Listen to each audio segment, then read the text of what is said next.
So, something you'd like to know about me, I love stories. I love books and movies. I love going to theater and sitting around with friends telling jokes. So, but what does it mean to tell a good story in VR? I have no idea. We don't know. But that's what we're trying to figure out, and that's the fun of it. And we're in a very unique position, being part of a big company like Oculus and Facebook, where we don't need to worry about the funding, like of a motion picture studio. We've just been given carte blanche to say, hey, there's these unknowns, there's these problems that need solving. It would be great if you guys could do it. We'll figure out all the logistics and all the money later, but you guys go out and figure out and inspire people and educate people on the possibilities and how we're going to get to this whole crazy VR experience thing.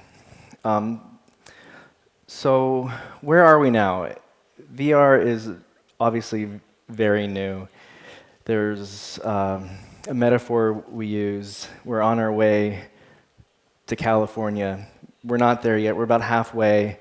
It's sort of like the Wild West, where people are just running around. They know there's exciting things out there.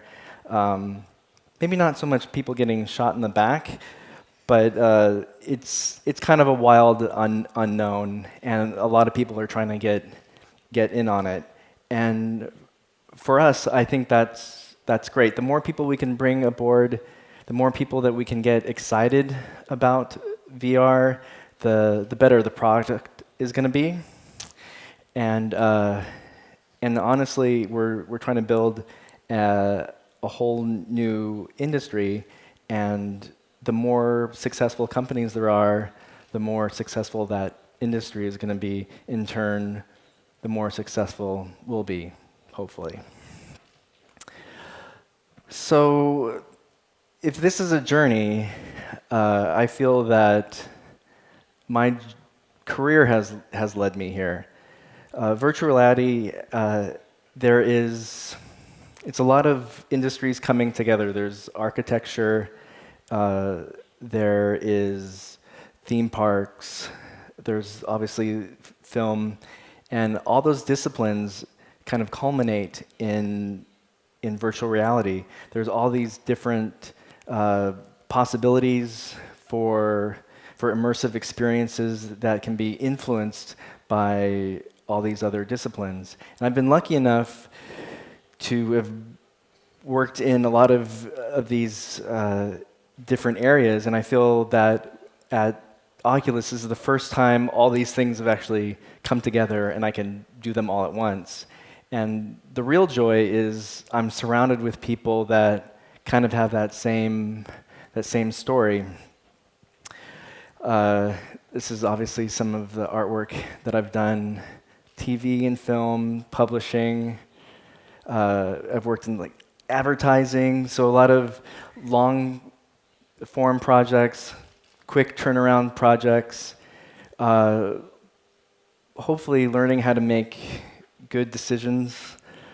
Worked in video games, which right now is very influential in the VR world. It's just an easy way to learn about interactivity and designing characters, bringing them into an immersive environment. They've solved a lot of problems already there, but what we're trying to do is really take what we know from film and games and sort of bringing them together.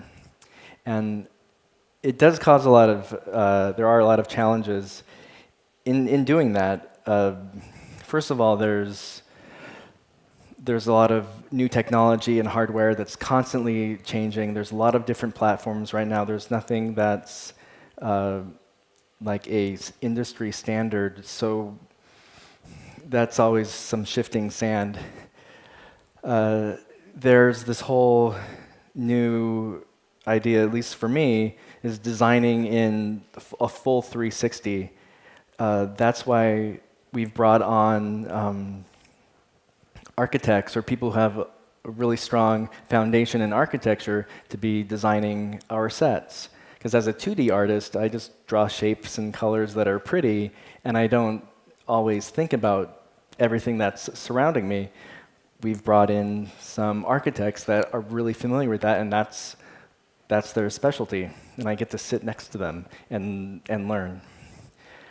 So another interesting thing is finding those people that have multiple experiences, and they can bring all their knowledge together.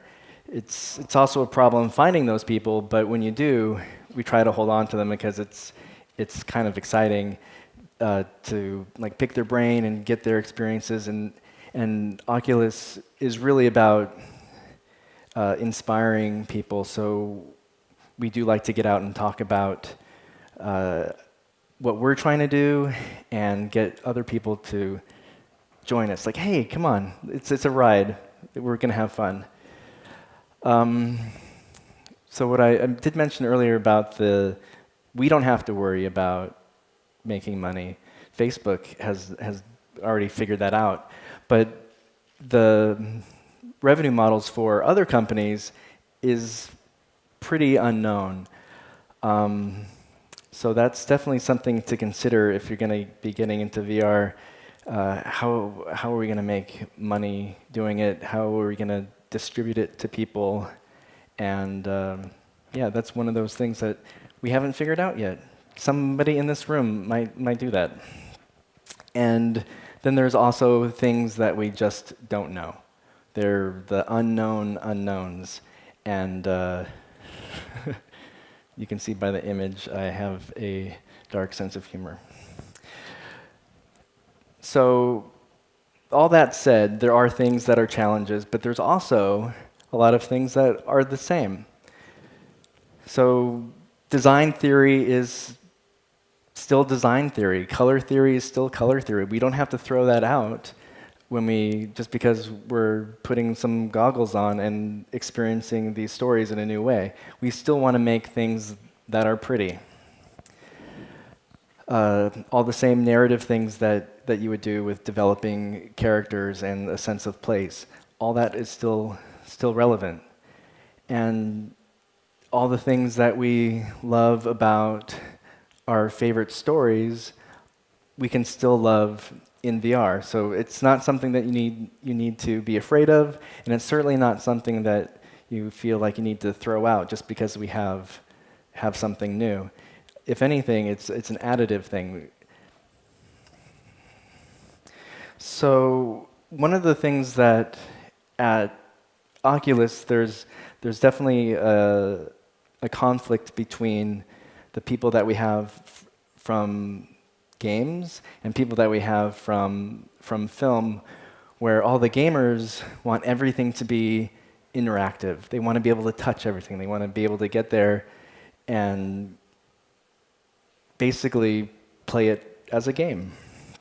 And then on the other side, we have all the people from film who said, oh, I just want to sit back and enjoy a beautiful story and not have to work. So that is what I call a passive experience versus an active experience. And is it a movie or is it a game? I think there's going to be some gray area in there. I'm not exactly sure at what point it tips over to be defined as one or the other. Most likely we're going to discover something that is a happy medium between the two. And I'm pretty sure that most companies will find that they'll tend in one direction or the other. And I'm more of the passive person. I just want to sit back and watch a story unfold before me and not be caught up in the interaction of it. But I am working on a project right now where the main goal is to figure out how we can have a fully immersive, fully interactive experience with a character that's also interactive and is the narrator and can speak to us and interact with us. And how does that affect the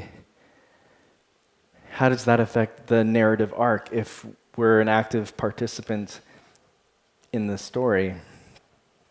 And we've brought in AI designers who've worked on other games and in other technology fields to help us kind of give this character a personality while still trying to create a character that doesn't break that illusion of life. Because what we absolutely don't want is to have a character that seemingly is interacting with you or seemingly is affected by you, but then all of a sudden like glitches or does the same thing over and again, because that would absolutely break that illusion and will take you out of the story. So for us, it's a huge concern and it's a fear that by embracing this whole interaction thing, if we don't do it right, it's totally going to destroy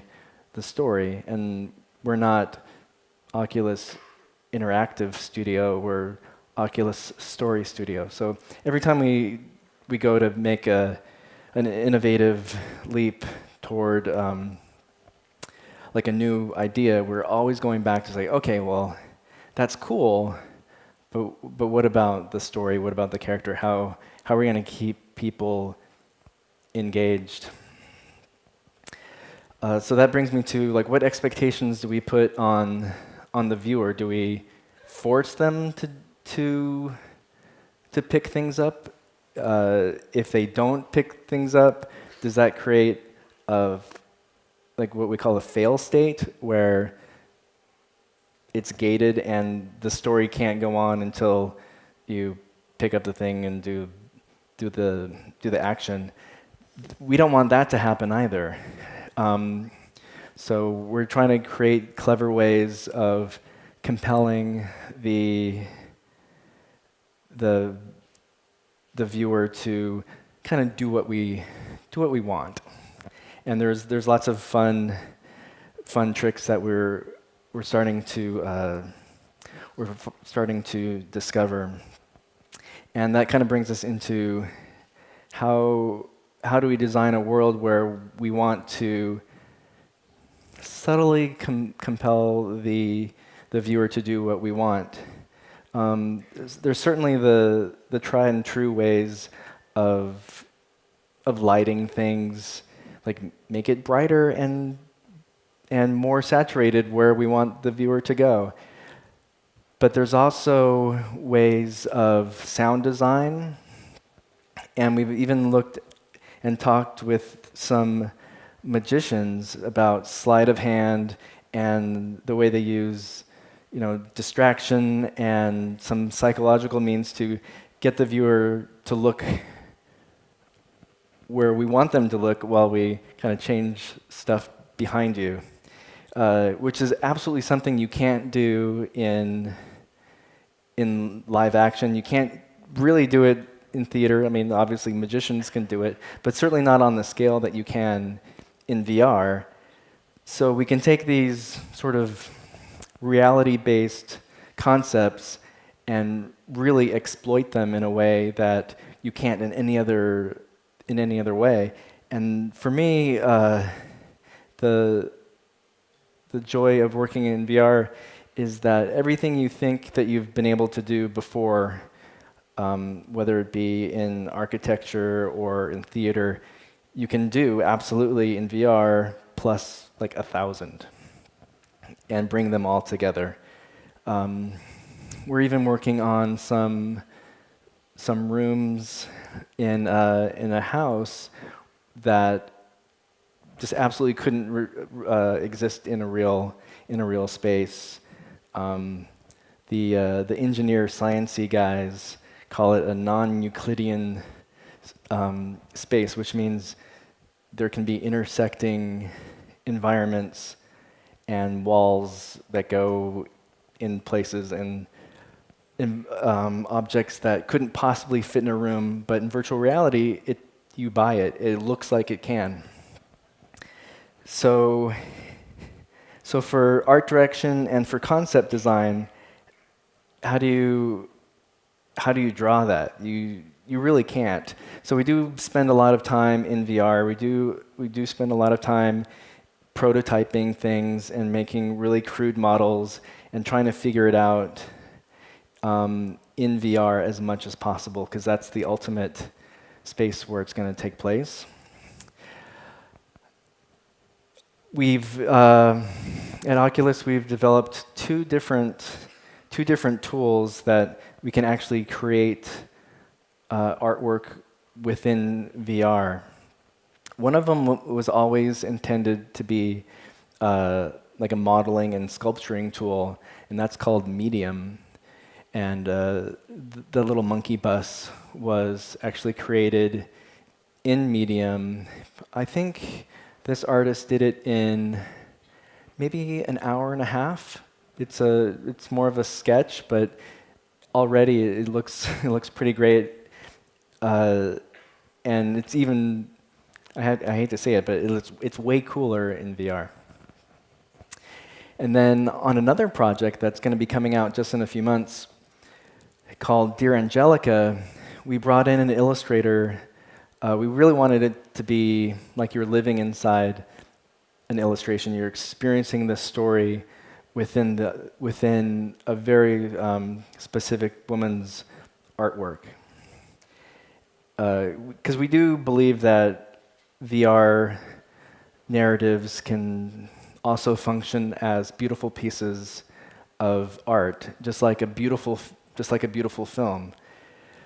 So we brought this woman in, and we were kind of doing it the old-fashioned, what you would expect a CG illustrative look movie to be. Like, we were going to build the models based on her drawings, and it was this whole weird translation between a 2D drawing into a 3D model back into a VR set, and it was like this horrible game of telephone, and it never quite looked right, and could never get the scale right, and we were really struggling on, like, how are we going to turn these beautiful drawings into a fully immersive environment?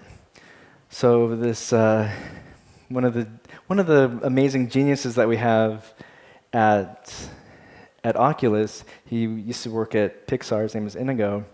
He just sort of left for a day or two, typed in some stuff into a computer, and came back and said, "Oh, hey, I created a drawing tool so Wesley can draw the movie now." And we're like, "What?" And he said, "Oh, yeah, it was simple. It was just like some math." And so now we have this product that Wesley basically drew the entire short film. It's about 7 minutes long, and it looks like you're with it. It looks like you're inside her drawings, and it's absolutely stunning. Once again, it looks way better in VR. You'll have to see it. It comes out in October, I think. But it's that sort of back and forth between the math guys and the art guys that makes VR and a studio like Oculus Story so special. And we fully embrace that healthy conversation between the math and the art. And in a traditional like movie or TV pipeline, it's fairly linear, where like one department hands it off to the next department, hands it off to the other department, and we've just sort of chucked that out the window, and we're either kind of looping back to art, or sending stuff to the engineers, and it comes back to us, or we even have a parallel development. So one example is I'm working on a set right now that we're trying to kind of create this interesting transition between two rooms. So I went off and did a bunch of visualizations and animations in After Effects that was purely just art-based. I didn't care about technology. I didn't care about how it was going to get done. I didn't care about 3D. I just was making really pretty images move the way that I wanted them to. And at the same time, the programmers and the engineers went off and with very simple, crude models, simple mock-ups of the spaces, they went off and figured out how the locomotion is going to work and how, like, technically we would achieve it. And it was just basically just a black and white model, and mine was all pretty and fancy, totally not functional, and theirs was sort of ugly, but totally functional. And that happened for about a week or so, and then we came back and looked at each other's stuff, like, oh wow, that's so cool, how does it move like that? Like, I had no idea that it was going to move that way, and I had no idea that when the walls folded, I wasn't gonna puke, and then they came over and go, oh man, those lines that you're doing that, I had no idea that you were gonna be doing that, and it was like this. It was this moment where I don't know, it's like the angels sort of started to sing, where like you knew you were onto something really interesting. So now I'm working on a whole new visualization that was based on what they had discovered in the virtual reality space, and they're going back and adding some of the cool like line work and animations that I had done, and that's probably going to happen a few more times. And actually, the last time we looked at it, another one of the programmers who was working on a completely different section of that animation had come up. It was basically an accident where she turned off this shader that was turning it into line work, because we really wanted it to look like it was all hand drawn. And she had turned it off just so she could see what was happening, and it ended up looking like a story, like a storybook opening. And we basically just threw out 2 weeks of work because what she was working on was so much better than what we had done. And it's those sort of happy accidents and that sort of openness to discovery is what makes this process so exciting for me.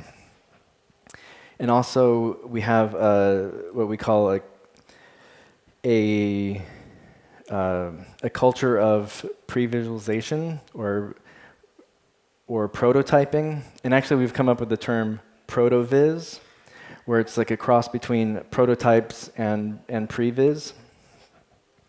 And we just try to rapid fire stuff and figure out the problems as quickly as possible and as early as possible, which allows us to be a little bit more flexible and break things and fix things and break things and fix things and really get to where we really know that it's going to work as we move forward.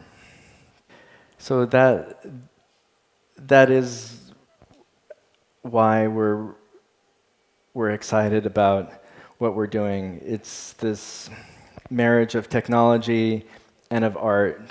We're discovering things every day. We know that we don't know a lot of stuff. And we do try to make mistakes, and we do try to break things, and that's part of our process, and that's how we know that we're moving forward, is because we're discovering all the ways not to do stuff. And yeah, so we don't know what we're doing, though we're trying to figure it out, and it's that idea that we don't know, and the idea that we're all moving forward to discovering something that I embrace and that I think makes us special, and I hope it inspires you to go out and break some stuff, be adventurous, and create something new and impress me and impress the world. Thank you.